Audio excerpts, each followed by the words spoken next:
We're all set to get started. Can everybody hear me okay?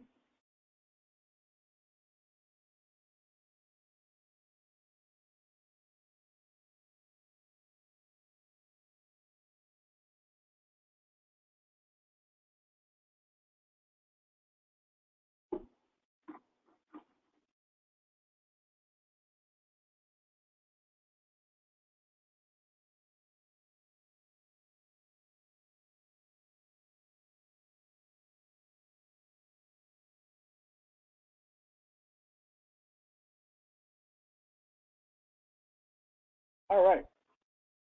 Sounds good. So we are going to take a look at making sales using QuickBooks Point of Sale. We'll start out doing sales. We'll look at how to add a customer to a sale. We'll look at how to enter items on a sales receipt. We'll take a look at how to do a discount on a sales receipt. We'll look at tendering that sales receipt. We'll take a look at how to do returns. We'll take a look at customer orders. We'll look at how to create a customer order. We'll look at talk about doing a layaway, how to take payments on a layaway, how to finish up a layaway when the customer comes in to pick up that merchandise. And we'll take a quick look or talk about mobile point of sale.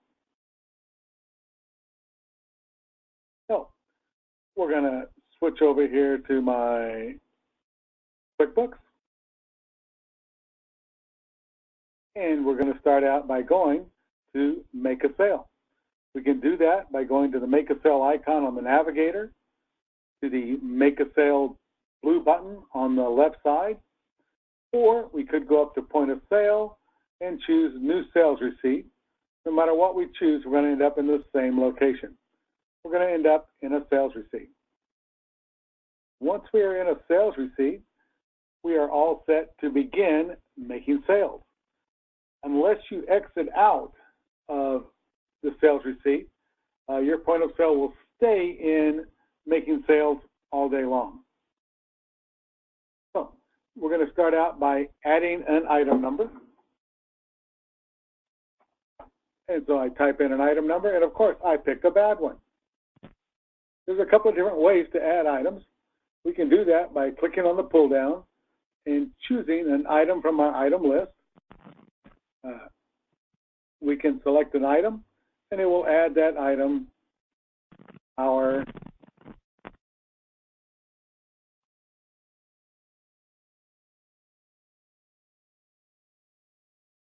sales receipt. We can also choose an item by clicking in and typing an item description of what we want. If I want to find something that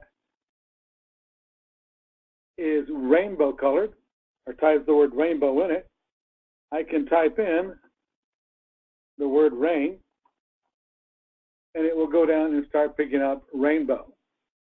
If I want rainbow fish, I could put a space and type FIS, and that cuts me down to anything that has rainbow and fish in it.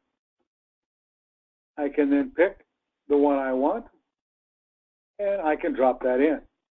This pop-up that popped up says, I don't have enough of those in inventory.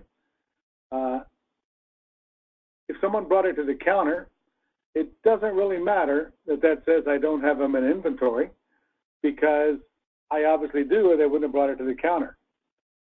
The answer is going to be continue. And once you get all done with your sales and get a moment, it's a good idea to then go take a look and see what you can find if there's any more of those items left that just are unaccounted for. All right. I could add another item. I could add in an item. Let's see if I can get right this time. I can type in, oh, I missed again. Well, it's just not my day. But you could type in an item number for an item. And if you type in an item number that is a valid item number and press enter, it will bring up that item. Hey, I got one that time. It will bring up that item when you type in the number and press enter. It will also bring in the item whenever you scan the barcode. Scanning the barcode is, of course, the ideal way to bring an item into your point of sale. All right.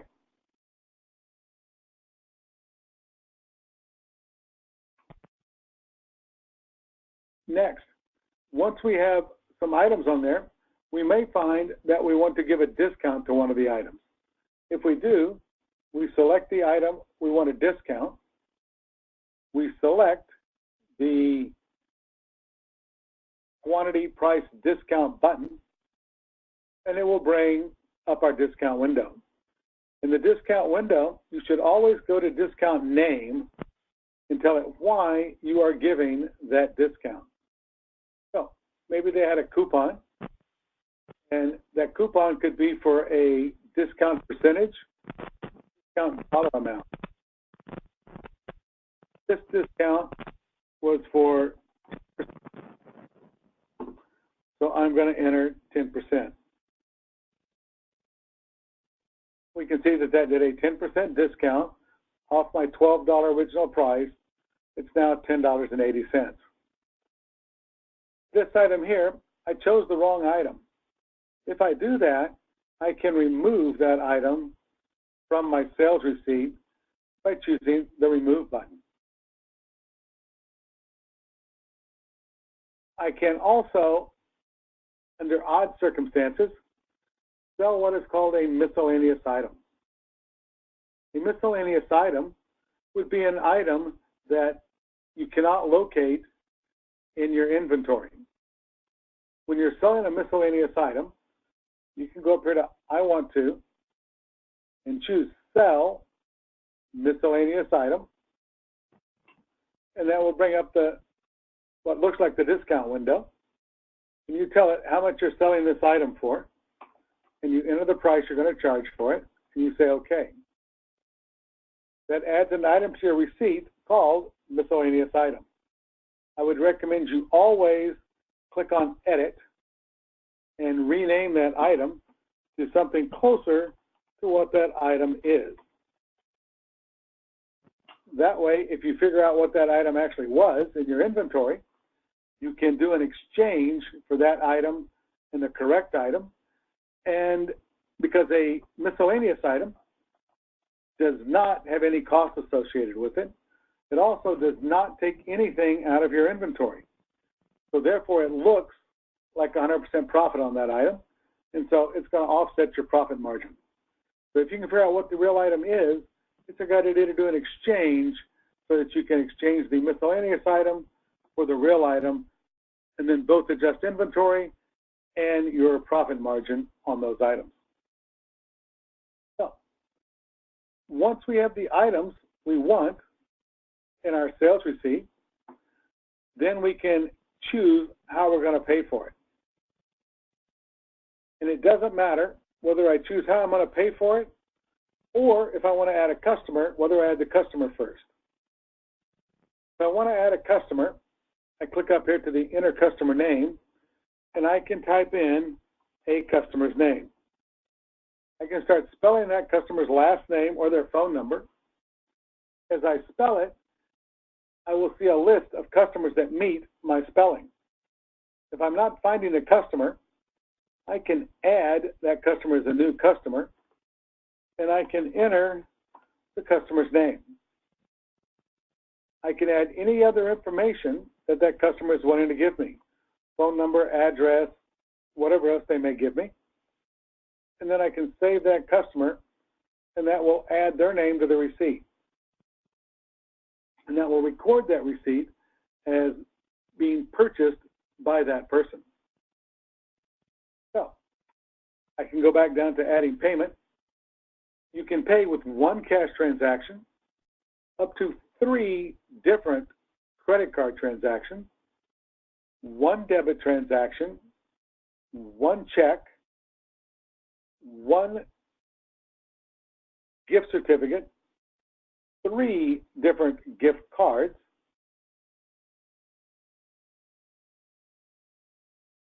and up to in 1 account. And if you've got a really terror of a customer, they could actually pay with all of those forms. They could give you cash, 3 credit cards, a debit card, a check, a gift certificate, 3 gift cards, and put part of it on their account. Hopefully, you will never run into that particular customer. But if we go out here and we say, I'm going to put $20 cash on this sale, I don't need to put the decimal points unless I'm worried about adding change. Then I do a save. It adds the $20 to my sales, telling me I still owe $21. Anytime you are splitting tender on a receipt, always enter the amount that is a known amount. Let the computer calculate how much the customer still owes. Don't do it the other way around and end up making a mathematical error. Let the customer do the math for you. So we're going to put part of it on a cash receipt. We're going to pay the rest of it with our Visa card. So now we have cash, $20, Visa, $21. Amount owed is 0. So we can save, or we can save and print that receipt. Typically, you're going to be saving and printing. So I will save and print this receipt. I'm going to preview the receipt so we can all see it. And that brings up the receipt. And we can see the results of our sale. We can see our rainbow fish, our baby bibs. We can see the discount coupon. We can see the total sales. We can see how much was cash, how much was credit card, and how much was saved in discount. And we also see a receipt number. The receipt number is used if you ever have to do a refund. It also lets you track down that specific receipt if you have an issue with it that you need to locate. So you'll notice that we came right back into Make a Sale. And we're ready to run up our next sales receipt. One thing Point of Sale will do, if you choose, is you can give rewards to your customers. To give rewards to my customers, I'm going to exit out of my Point of Sale. I'm going to go back to the home screen. And Rewards Manager allows me to give customers rewards. You set up Rewards Manager. You turn tracking on. You tell it that you want to give a reward when the customer spends $200, $250, $1,000, whatever number you come up with. When they spend that much, you're going to give them a reward, and I'm going to give them a reward of $10 off. You can give a dollar amount off, or you can give a percentage off. A person can earn more than one reward at a time, but they can only redeem one reward at a time. Any other rewards they've earned will just stay on their account for use later. You can set up an expiration date. That expiration date can be anywhere from 15 days, 30 days, 60 days, 90 days, or a year, or none. If you choose none, it never expires. I would probably not choose anything longer than 60 or 90 days because the whole purpose of the reward is to get the customer back in the store sooner, spending more money. So you want to keep the reward date relatively short. Kind of depending on your products, would depend on how short you would keep that reward expiration date. When you set up rewards, you can choose down here whether you're going to automatically enroll every customer into your rewards program. I don't like that option. You can have it prompt to enroll non-rewards members. That will pop up a little pop-up that says this customer is not a current rewards member. Would you like to add them? And all you got to do is say yes or no. If you say yes, it records that customer as a rewards customer, and anything they purchase will be tracked by the system. When they hit their $200 threshold, it will pop up a note that says they've earned a reward. It will say this reward is good until this date. You can also set a block date down here. The block date says don't allow them to redeem these rewards for X amount of days. That X amount of days would typically be whatever your return policy is. If you have a week, 2 weeks, 30 days, that would be the typical block amount you put in there. And if you have a 30-day expiration and a 30-day block period, your reward's not going to expire before they get to use it. That 30 days starts after the block period. The block period keeps someone from coming in, buying an item that earns them enough points to get a reward, coming back, spending that reward, and then returning the item they bought to get the points to earn that reward. And that's what the block is for.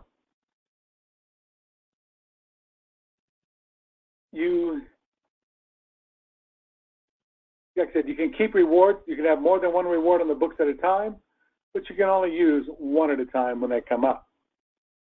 So if I save that, I've now set up rewards on my system.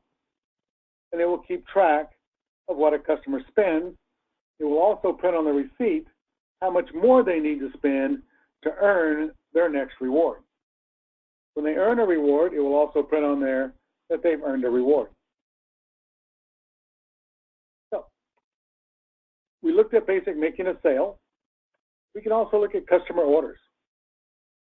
Customer orders come in the form of sales orders, layaways, or work orders. I'm going to do a layaway. A layaway and a sales order are done exactly the same.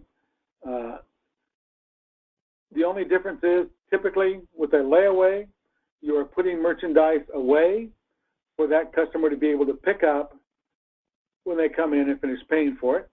On a sales order, you're probably putting away merchandise that you have in stock, but you are also, they're ordering something that you don't currently have in stock.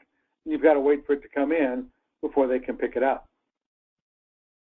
So you'll notice there's one red asterisk on a sales order and a layaway and a work order, and that's the customer's name. You must put a customer on any orders that you create. So I will add Sean. Now that I've got Sean, we can choose things that we want to add to that receipt. So if I click on the pull down and I scroll down here through my list of stuff, I want to add one of these airplane blue erasers. And I want to add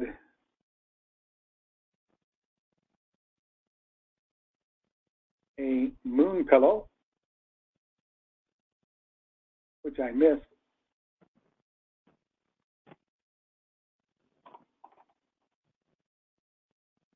A moon poster, rather, not pillow. So we add our moon poster. And once we have everything that we want to put on layaway, we are set to save and print that. When we save and print it, we should get a dialog box that pops up. It says how much deposit we need to put down for this layaway. You can set up how much deposit you want for layaways and sales orders and work orders in the company preferences, and you say what percentage you want to set. You've got two options. You can set a required deposit or a suggested deposit. The difference being with a required deposit, you must put down the minimum amount that is listed here. With a suggested deposit, you can put that amount down. You can put more than that. You can put less than that. You can also put more on a required deposit, but never less. So I'm going to put in even $8. And I'll say OK. That brings me over to how am I going to pay this $8? I'm going to pay it with cash. So I'm going to accept that payment, and I will save and print. and it is going to print a receipt for that $8, saying that the balance is still $14.93. It's then going to print a second receipt. The second receipt is the actual layaway itself and what was put on layaway, how much the deposit was, and what the balance is still due. Down here where it says, thank you for your patronage, you can also create in company setup a company preferences, a message specific for sales orders, one specific for layaways that will print down there, which would set up what your rules and regulations are regarding the layaways or sales orders. So we now have a completed layaway, or at least a completed started layaway.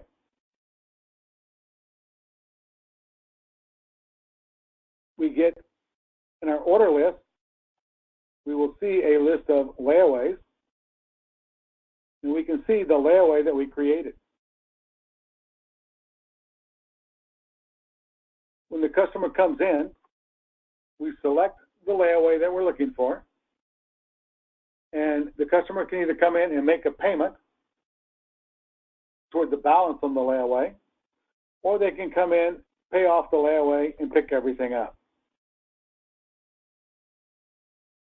If they're picking everything up, you want to make sure that you go to the layaway list or the order list and pick your layaway off of there. Don't just go to a sales receipt. So from our layaway list, we find our layaway. We tell it we want to sell the items. I could sell an individual item off of the layaway, or I can sell them all. Generally, you're going to sell everything. You can do a select all. You can go continue, and that will take you to a sales receipt. This little notice says that you can add more items to the sale. You're not limited to what was just on layaway. And so now we're in a regular sales receipt. We can do anything we would normally do in a sales receipt. You can also see down here in the bottom right-hand corner, it tells us our deposit used was $8, which it is taken away from the grand total, and we still owe the $14.93. And we can choose how we're going to pay that. I'm going to pay that with cash, and I'm going to pay it with $15 cash. I'll save that, and it says I owe the customer 7 cents change. We'll save and print. It will tell you to give the customer the change. It'll pop open the cash drawer. When you say OK, it will proceed to print the receipt, and we get our receipt for the balance of our layaway. The sales order works exactly the same way. And since we were in a sales receipt and finished that sale, that drops us back in to making a sale. Unfortunately, it can often be the nature of business that not only do you get to make sales, but sometimes people want to make returns. When someone wants to make a return, the ideal way is to go over here to Return Receipt and enter or scan the barcode that is on the bottom of the receipt, and it will bring up the receipt. You can hit the search button, and you can search for receipts and pick them off that way. If I want to return something off of this receipt, I can select that receipt, and it shows me the items that were on that receipt. If I want to return this baby bib, I can select that. I can say Add Selected Items. This says the customer is not in the rewards program. Do we want to enroll them? And I'm going to say no, because they're not buying anything, they're returning. When you're doing a return, you have two options. One is you simply give the customer a refund for what they're returning, or better, the customer buys something else and ends up owing you that much or more, and the ticket breaks even, or they owe you more money. The other thing you have to decide on a return is, what are you giving money back in? Are you going to give the customer back the money in the form they paid for it, cash, check, credit card, or going to only give store credit? If you're going to only give store credit, then you're going to choose account. And on account, you're going to be making a payment on account for the amount of the refund. I'll do a save. It says it requires the customer to be used with QuickBooks Accounting, assuming you are syncing to QuickBooks Accounting at all. So I will say yes, allow that customer to go to QuickBooks Accounting, because QuickBooks Accounting will then maintain what that customer owes, and it can also allow you to print statements and send statements to that customer if the customer actually owes you money instead of you owing them money on a store credit. So if we save and print that, we get our receipt saying the customer now has an account balance of $850. So if Sean comes back in and wants to buy something else, we put Sean's name on the receipt. Now we might want to enroll in the rewards program because he's not just returning stuff. You'll notice we get a little card with a blue ribbon on it that says that person is now part of the rewards program. Well, you notice before Sean did not have that in front of the name. So if Sean decides to buy something, no, and that's something you got to pay attention to, that you don't try to enter what they're buying in the customer name field. You got to be sure to go back over to the actual sales field. And so we go back over here and we buy something. I really got to get my stock restocked. I'm out of everything. And so we bring this back up. And so now John wants to pay for this, and he says, hey, I've got some store credit. If I click on account, it will show me he has $850 store credit. And I can use that $850 store credit. To do that, I've got to be sure to change this charge amount to $850. And I say save. This says set a credit limit for the customer. Assuming you are only doing store credit with your customer accounts, then you want to make sure you leave that store credit set at 0. Do not put any positive amount in there, or the customer can end up owing you money instead of you owing them money. So I'm going to say use this account for this customer. We got the $850 applied. They still owe us $1.45. And so Sean's going to give us a $5 bill. It says we owe him $355 change.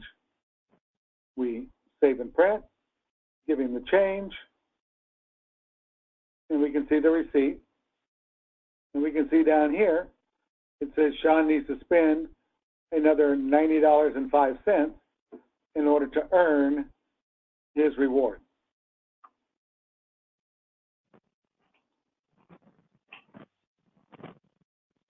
Any questions so far?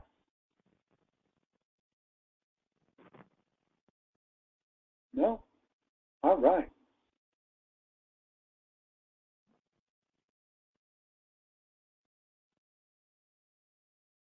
So we've looked at making sales, we've looked at discounts, we've looked at returns, we've looked at customer orders. That just kind of leaves us talking about the mobile point of sale.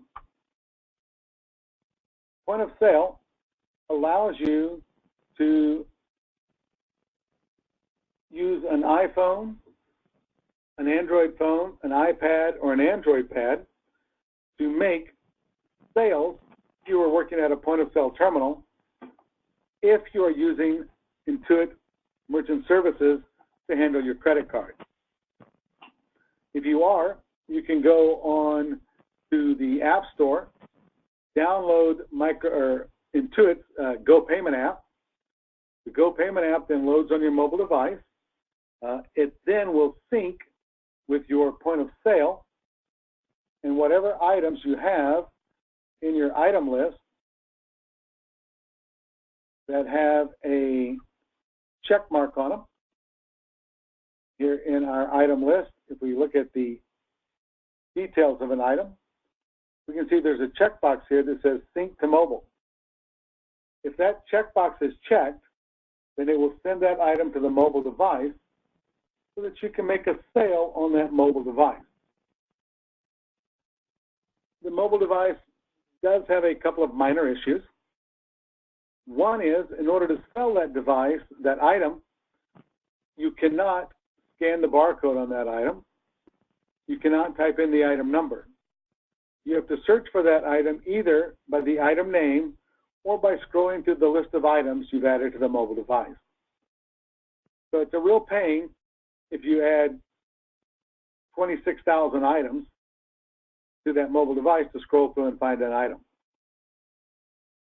The mobile device at this time works really great if you're going to a show or something and you're taking a dozen or so items with you to sell. It's not a problem to scroll through a list of a dozen items and pick out whatever is being purchased. It is a pain to scroll through 2,600 items and pick the items that are being purchased. Intuit is working on fixing that so that you can enter the item number or the item name or scan the barcode, but they haven't had a chance to get that fixed yet, but they are working on it. Once you ring the item up, it then asks you how you're taking payment, and you can take payments with a credit card. It will run it through your merchant services account. When you do that, it also syncs with that mobile device at whatever time frame you tell it. So we can tell it here in our company preferences that we want to sync with this mobile device, and we can tell it anywhere from every 5 minutes to every 24 hours. And when you do that, the mobile device will go out and talk to the cloud every 5 minutes, 24 hours, whatever time frame you pick, and it will send up whatever transactions have happened on the mobile device back to your point of sale. Likewise, it will send any updates to the mobile device for changes in inventory quantity. When you come back and look at your point of sale, you will see under your sales history that the items that you have sold will show up, sales history, and they will show up as the here will be the login, whoever was on the mobile device. When you set up the mobile device, you have to invite someone to be able to use it. When you do that, you send them an email to their email. They log into that email and then accept the invitation and create a password. When they log into the mobile device, they log in with that email and password, and then the cashier shows up as whatever the email is of that person who is using that mobile device. All right. That is basically making sales. Any questions?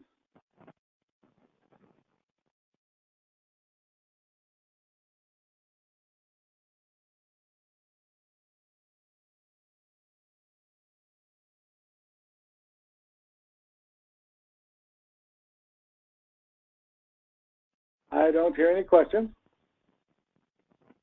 So with that, we will close out. This webinar will be available. Send a notice of where you can locate it, and you'll be able to review it. If you come up with any questions, you can also drop me a note to Darrell F. That's DARRELLF at BigHairyDog.com, or to Tech, TECH, at BigHairyDog.com, and we'll be glad to answer whatever questions that you may have. So, everybody have a great one, and we'll talk to you again soon.